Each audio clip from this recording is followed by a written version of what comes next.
இயேசுவின் புனித தெரசாள் கன்னியர். இவர் 1843 ஸ்பெயின் நாட்டிலுள்ள ஐட்டோனா என்ற ஊரில் பிறந்தார். சிறுவயதிலிருந்தே ஒரு துறவியாக வேண்டும் என்று ஆசை கொண்டிருந்தார். எந்த துறவற சபையும் அவரை ஏற்றுக்கொள்ளவில்லை.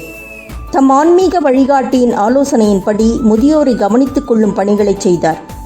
1872 பார்பஸ்டோ என்ற ஊரில் துறவற சபையை தொடங்கினார். கைவிடப்பட்ட முதியோரின் சின்னஞ்சிறு சகோதரிகள் என்று சபைக்கு பெயரிட்டார். 1887 திருத்தந்தை 13 லியோ சபைக்கான அங்கீகாரத்தை வழங்கினார். துறவற சபைகளில் சேர்த்து கொள்ளப்படாதவர் தொடங்கிய துறவற சபை அவர் வாழ்ந்த காலத்திலேயே 58 இல்லங்களாக வளர்ந்தது. கட்டுவோர் விலக்கிய கல் கட்டிடத்தின் மூலைக்கல்லாக வேண்டுமெனில் காத்திருப்பு மட்டும் போதாது, முயற்சிகளும் முன்னெடுப்புகளும் வேண்டும்.